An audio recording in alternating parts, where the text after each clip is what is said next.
Kahit na umaaresto yung limang yan, hindi nila ma-impeach si Vice President Inday Sara Duterte because they still need 16 votes. So no connection pag inaresto. But with a majority, they can now change the leadership of the Senate. At kukunin ulit nila ang Blue Ribbon Committee hearing at patatahimikin ulit nila, hindi malalaman ng taong bayan ang katotohanan sa pagnanakaw sa ating bansa.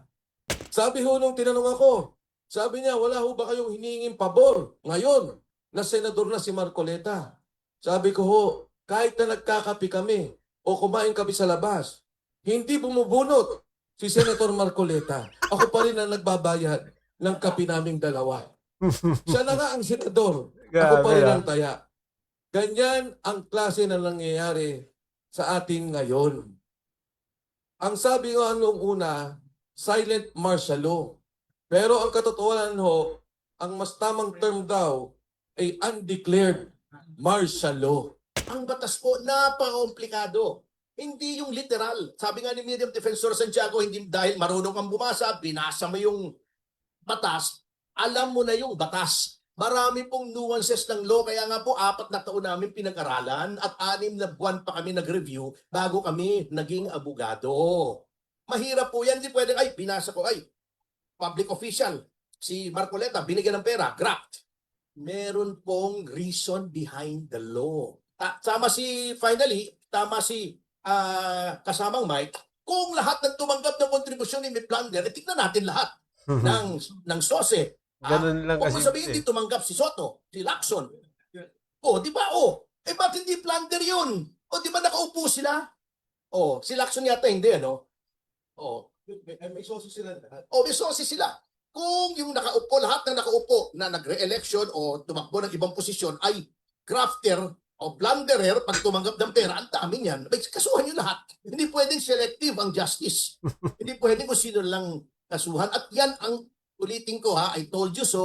Sinasabi ko na sa inyo, magiging kamoting kahoy ang Office of the Ombudsman kapag si Boying Remulla ang nilagay nyo dyan. Kaya we moved heaven and earth para hindi siya mailagay. Not for us, but for our country, para hindi masira yung institusyon natin. Kumusta mga kababayan? Magandang araw po sa inyong lahat. Panibagong araw, panibagong reaction video na naman po ang hatid namin sa inyo.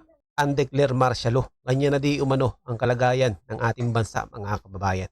Base po yan kay dating Congressman Mike Defensor dahil 4 na pong individual na di umano ang inasuhan dahil sa pagsasalita nila patungkol nga po sa nangyayaring korupsyon dito sa ating bansa mga kababayan. Grabe. Ibig sabihin ba nito ay bawal na tayong magsalita patungkol po sa nangyayari dito sa ating bansa mga kababayan? Bawal lang magbigay ng opinion ang pangkaraniwang mamamayan dahil pag meron kang nasabi na hindi nila nagustuhan ay maaari ka nilang kasuhan at ipaaresto. Matindi na po talaga ang nangyayari dito sa ating bansa mga kababayan. At mapapanood din natin dito mga kababayan itong naging pahayag nitong si Senator Amy Marcos.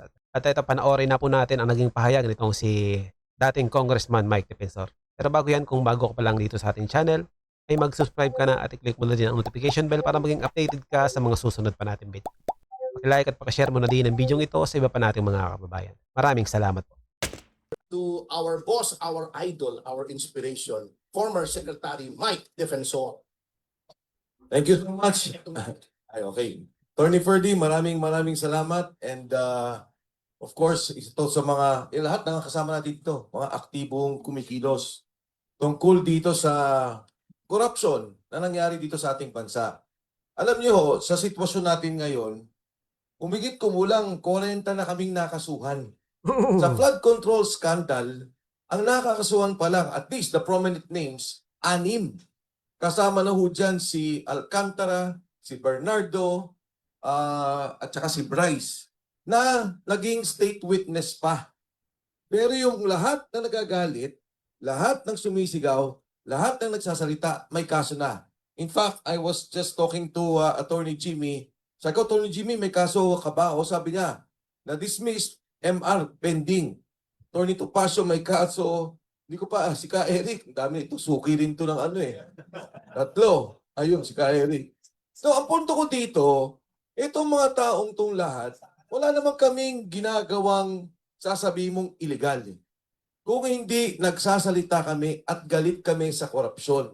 At tingin ko, kami ay kumakatawan sa sentimiento ng lahat, hindi lang marami, ng lahat ng Pilipino na gusto ng hustisya, na gusto makulong ang mga nagnakaw at gustong maibalik ang perang ninakaw sa ating bansa.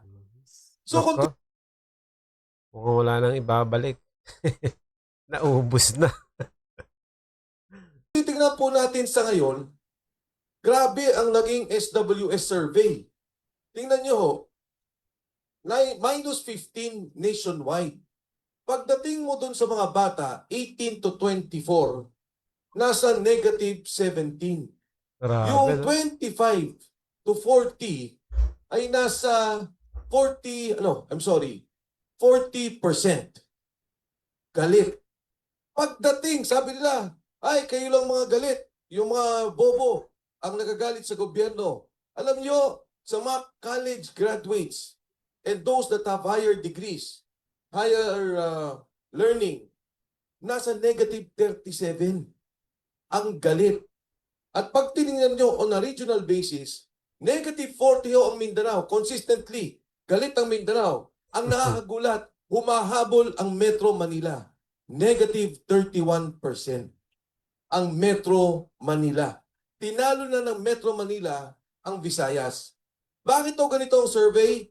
Dahil galit ang tao. At yung galit na yan din no ang nagpapakita ng suporta sa Senado, sa 13 senators of the majority of the Senate today. Bakit? Hindi ho dahil sa impeachment yan. Walang problema ang impeachment. They don't have the numbers and they cannot impeach Vice President Inday Sara Duterte. Hindi ho yan dahil sa Constituent Assembly. They don't have the numbers at hindi nila kayang baguhin ang saligang batas. Yan po ang away sa Senado ay dahil sa Blue Ribbon Committee. Maliwanag yun. Yan talaga ang nagiging away. At yan po ay dahil sa ayaw nilang ilabas ang 18 Marines. Yung sinasabing delivery 3 times a week, minimum 500 million. Maximum 4 billion pesos. Huwag na natin isipin yung maximum 1 billion per delivery na lang. Sa isang buwan, 12 billion pesos ang nawawalang pondo ng ating at ninakaw sa kaban ng ating bansa.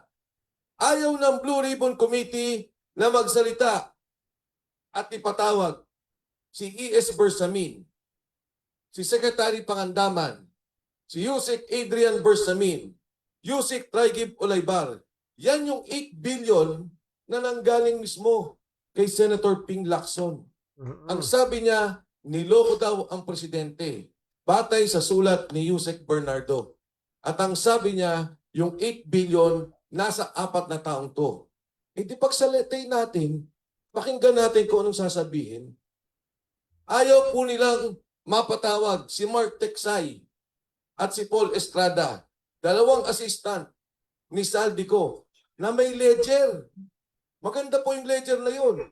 Hindi lamang kung saan binigay, kundi kung saan lang galing ang pondo. Ang sabi nga sa akin ni Saldico, during one of our conversations, nung nag-usap pa kami, Attorney Ferdy, ang sabi niya, alam mo, sabi niya, Idol, mas malaki pa nga doon sa mga road, yung safety road projects, ang bigayan. Yung netting, sabi niya, ang laki ng bigayan dyan. Ayaw nilang ipatawag si Manny Bodoan na dapat magsalita dahil sinabi siya yung umawak ng 30 billion na nag-ayos doon sa 100 billion na pondo na ibinigay ni Saldico. Ayaw po nilang marinig si Saldico. Pag si Saldico pinayagan ng Blue Ribbon na magsalita under Zoom, magiging opisyal lahat ng sasabihin niya tungkol sa pondo. At higit sa lahat, ayaw po nilang ipatawag si Speaker Martin Romualdez. Ngayong araw lang naglabas ng statement yung kanyang abogado, si Attorney Atienza.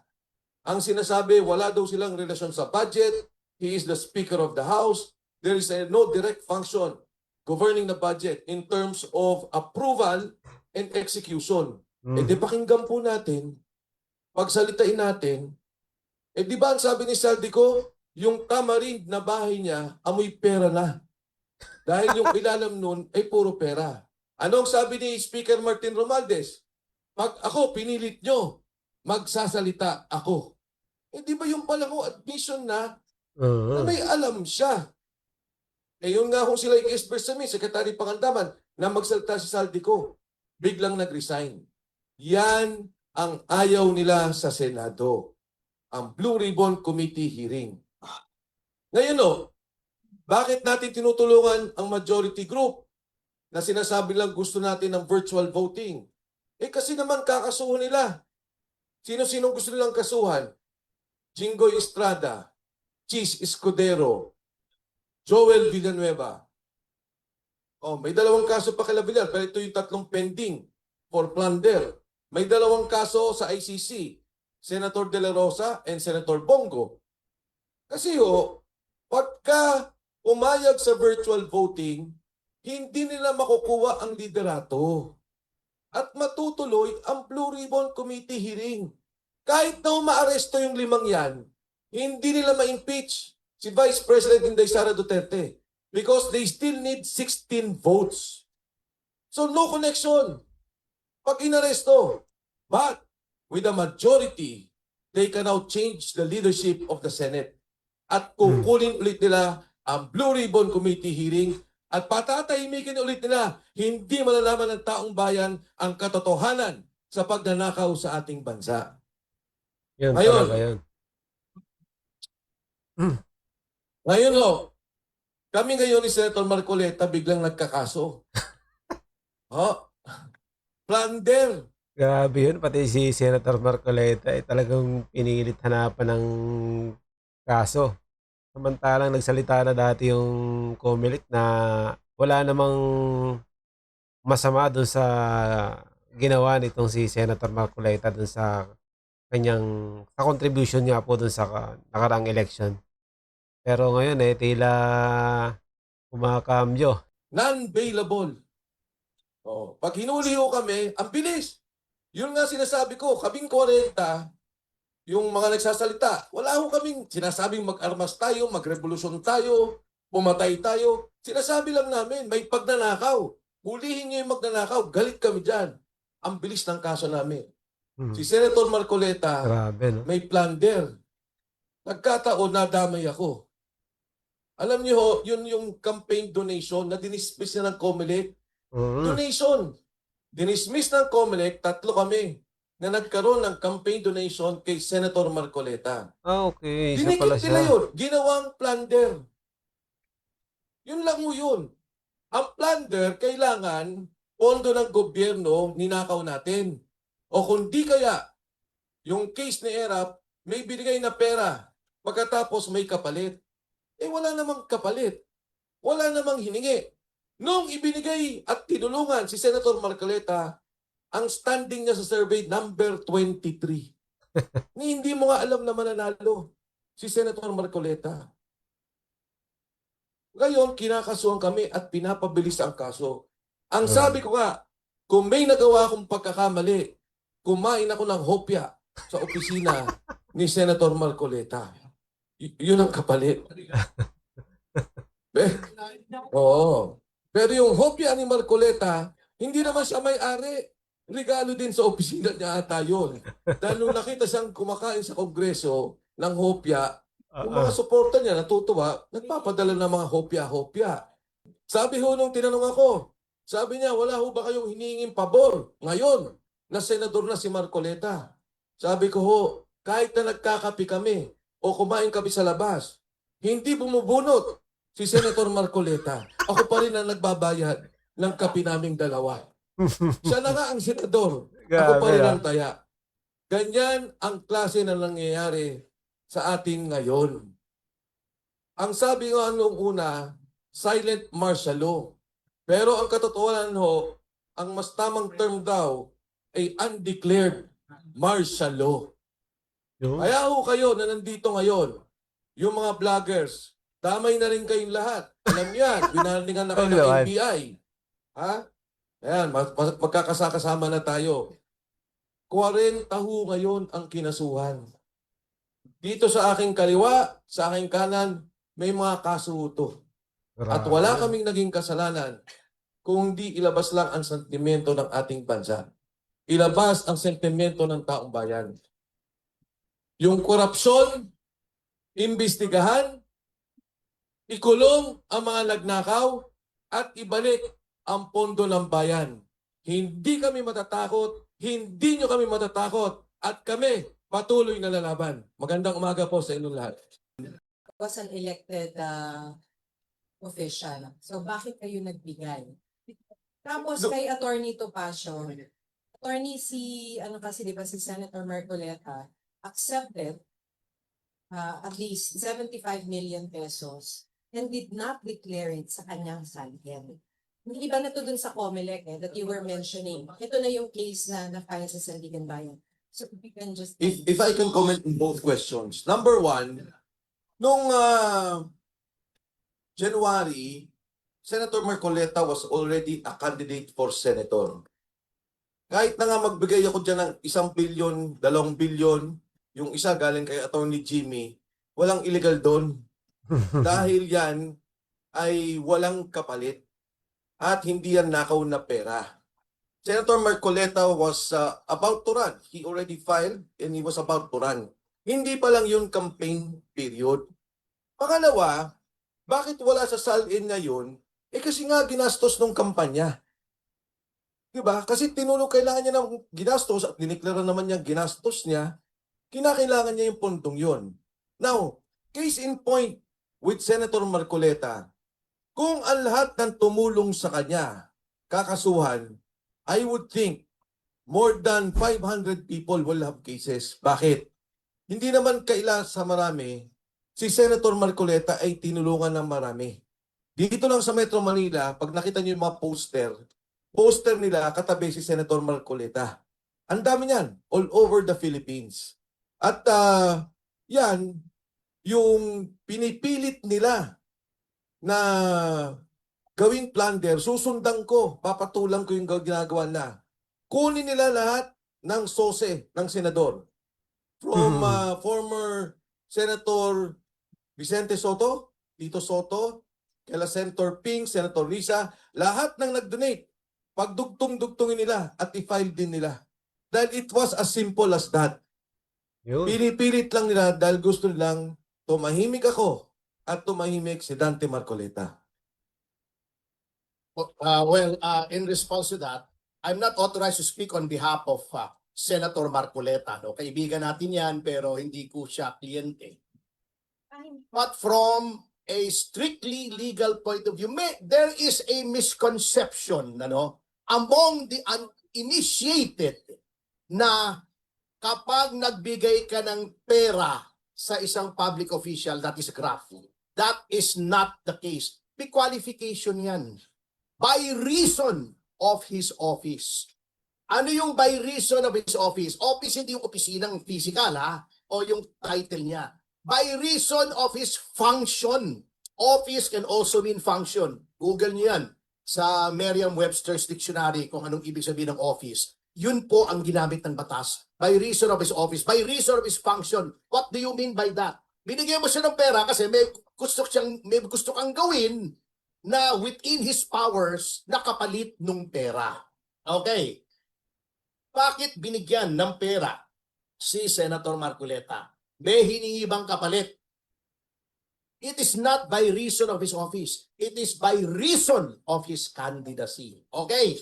Meron ding precept sa legal hermeneutics or legal statutory construction. Construction, hindi yung construction ng bahay. Interpretation. Ang batas, kapag iyong ini-interpret, hindi mo ini-interpret in a vacuum or in isolation. Titignan mo yung related laws. Anong nakalagay sa Anti-Graft and Corrupt Practices Act? Hindi pwedeng tumanggap ang any public official by reason of his office. Anong nakalagay sa Omnibus Election Code? Allowed ang contributions up to a certain point kasi merong spending limit per voter per constituency. Probinsya, lungsod, distrito, nationwide. when you interpret a law, titignan mo yon. Contribution to a candidate is allowed. Wala naman sinasabing pagkakandidato ay sitting official. Whether running for election or running for a different office, hindi mo pwedeng bigyan. Allowed yan. Bakit? Kasi the framers of the law know enough na unless you're one of the wealthiest in the country, hindi mo kayang ponduhan ang kampanya ng sarili mong pera. Also, yan ay to prevent corruption. Bakit? Kasi kung hindi mo pera yung ginastos mo, nanalo ka, wala kang kailangang bawiin. Yan po, sabi nga nung professor ko, si Justice Diaz, he who knows the law and knows not the reason for the law, knows not the law at all. Huwag natin tignan literal. Yan ang problema sa iba eh. Komento ng komento. Kaya nga sinasabi namin, hindi naman sa we are condescending towards people who did not study the law. Ngunit, ang batas po, napaka-komplikado. Hindi yung literal. Sabi nga ni Miriam Defensor Santiago, hindi dahil marunong kang bumasa, binasa mo yung batas, alam mo na yung batas. Marami pong nuances ng law, kaya nga po 4 na taon namin pinag-aralan at 6 na buwan pa kami nag-review bago kami naging abogado. Mahirap po yan, hindi pwedeng, ay, binasa ko, ay, public official, si Marcoleta, binigyan ng pera, graft. Meron pong reason behind the law. Tingnan natin yung debates, tingnan natin yung journals kung bakit may ganong batas at bakit may batas naman na subsequent na may donasyon na pwede. Kasi in any electoral exercise, sa kahit anong bansa, allowed po ang donasyon. In fact, sa Amerika, merong counterpart, yung gobyerno na nagbibigay sa'yo ng pera para tumakbo ka, para hindi ka na mangurakot. Ganun po yun. Hindi porket official binigyan graft. So hindi porket official tumanggap grafter. Hindi po ganun kasimple yun. Things are not as simple pagdating sa batas. So yun po yung sinasabi namin. Tama si kasamang Mike, kung lahat ng tumanggap ng kontribusyon ni may plunder, tignan natin lahat ng SOSE. Ganun lang Kung kasi. sabihin hindi tumanggap si Soto, si Lacson. Di ba? Ba't hindi plunder yun? Di ba nakaupo sila? Si Lacson yata hindi, ano? May sources sila. May SOSE sila. Kung yung lahat ng nakaupo na nagre-election o tumakbo ng ibang posisyon ay grafter o blunderer pag tumanggap ng pera, ang dami niyan. Kasuhan nyo lahat. Hindi pwedeng selective ang justice. Hindi pwedeng kung sino lang kasuhan. At yan ang ulitin ko I told you so. Sinasabi ko na sa inyo, magiging kamoting kahoy ang Office of the Ombudsman kapag si Boying Remulla ang nilagay nyo dyan. Kaya we moved heaven and earth para hindi siya mailagay. Not for us, but for our country, para hindi masira yung institusyon natin. Politiko natin, especially ma'am kayo, the economy is not very good and then there's an Iran war pa na unresolved. May tanong dito maraming tanong Anong suggestion nyo, Senator, how to lessen the suffering, yung paghihirap ng ordinaryong tao, ng mga jeepney driver, mga magsasaka? May suggestion ba kayo, Senator, na urgent socio-economic reform sana? Maraming salamat. Sunod-sunod ang aking pagpapayal ng kung ano-ano na hindi naman pinapansin. Kaya medyo malungkot ako. Nauwi tayo sa impeachment, nauwi tayo sa aresto para sa ICC, napunta tayo sa kung ano-ano Noel at CONAS at term extension na nakakaasiwa sa karamihan ng Pilipino. Imbes natutukan yung tunay na problema na nangangailangan ng urgent solution, ika nga. Talagang bakit nauwi tayo sa politika? Samantalang alam natin ang taong bayan ay hirap na hirap. It's a time of great difficulty for most of our citizenry. And yet, wala pa rin tayong nagagawa, wala pang maayos na plano. Yun talaga ang inisan ko. Talagang kinagagalit namin. Halimbawa, ang dami ko nang sinabi kasi hindi nag-uumpisa at nagtatapos ang tulong sa taong bayan sa panahon ng krisis sa ayuda at ayuda lamang. 3,000 pesos ay hindi sagot sa problema ng kahirapan, ng gutom, ng kawalan ng trabaho, ng kalusugan. Kaya sana tutukan natin. Marami tayong I need solution dyan. Siyempre, ayuda, hindi mapagkakaila na talagang kinakailangan ng targeted social assistance. Siguradong kailangan yon. So, we have to work on that. Isa pa, siyempre, ang kinakailangan natin, konting tulong sa mga wage earners. Ika nga, na hindi kaltasan ng kaltasan ang kung ano-anong mga sweldo. Sana bigay naman ng buo yung sweldo ng taong bayan. Dahil ang sweldo ngayon, ang daming kaltas, may pag-ibig, may SSS, may PhilHealth at kung ano-ano. Kung pwede, ibigay naman ng buo for a change. Makatikim naman sila ng buong sweldo. At syempre, alam rin natin, kalalampas lang ng Abril, sana tinaasan yung income tax bracket.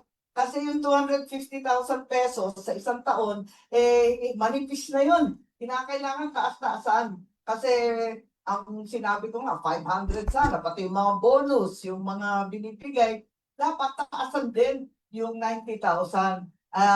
Kaso, hindi nga pinapansin. Ganun din ang nangyari. Isipin natin, ilang buwan na ba tayo?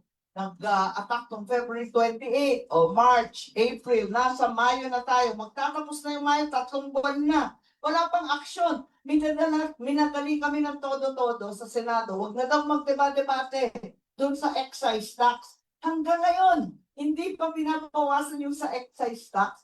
Ang binawasan lamang, kerosene. Bakit naman kerosene? Ang sadyang kailangan ng tao ay gasolina at diesel. Kerosene lamang ang sinabi, LPG daw, pero kulang-kulang naman. Kaya ito, hindi natin natutumbukan ang tunay na problema. Pati yung VAT.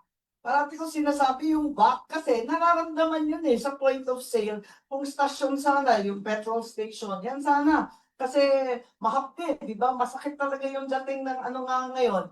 Bumaba ng konti, 91 pesos. O 91 pesos, maibsan ng konting VAT at excise tax. Action na naman nila, 10 pesos kada litro ang mamemenos kung talagang tututukan natin.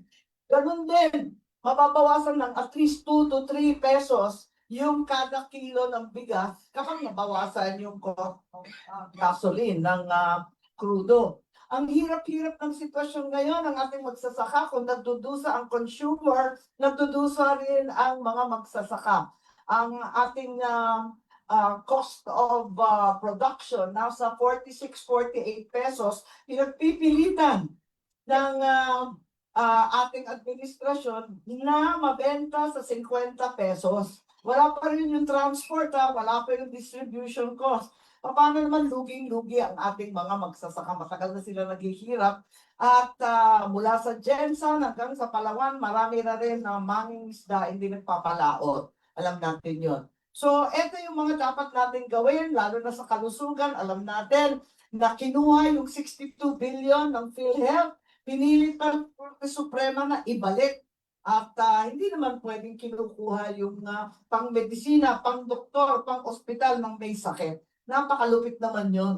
Kaya eto, andito tayo, marami tayong rekomendasyon, pero hanggang ngayon walang kabuuhang plano. Tapos may mga moves ang DBM, pinalipat-lipat yung mga pera, tapos sabi ng DBM, pati yung LGSF ng local government, maiibsan daw yung utang, pero wala silang batas. Diyan ako natatakot kasi gumagawa sila ng mga pagbabago na walang karampatang batas. Kailangan may batas. Kung maalala ninyo ng COVID, dalawang bayanihan yon, Bayanihan 1, Bayanihan 2. At maliwanag doon kung ano yung plano, anong gagawin. Hindi siya perfect, hindi tayo natuwa sa lahat ng bahagi doon. Gayunpaman, kahit papano may batas, may plano, at talagang natutukan. Ito, parang react na lang kung anong maisip. Pero wala naman talagang makabuluhang at kabuuhang plano. So, ito ang tinututukan natin. Sana lumayo tayo sa mga issue ng impeachment, mga issue ng kung ano-anong Noel. Nakakasira talaga ng isip yun Thank you, Senator. At yun na nga mga kababayan, hanggang dito na lang po ang ating video. Kung ano man po ang inyong opinion sa video ito, ay comment mo lang po sa baba at ating pag-uusapan. Okay, maging kabahagi po tayong lahat. tungo sa pagsulong at pag-unlad ng ating pinakamamahal na bansang Pilipinas. Ingat po kayo palagi at maraming salamat.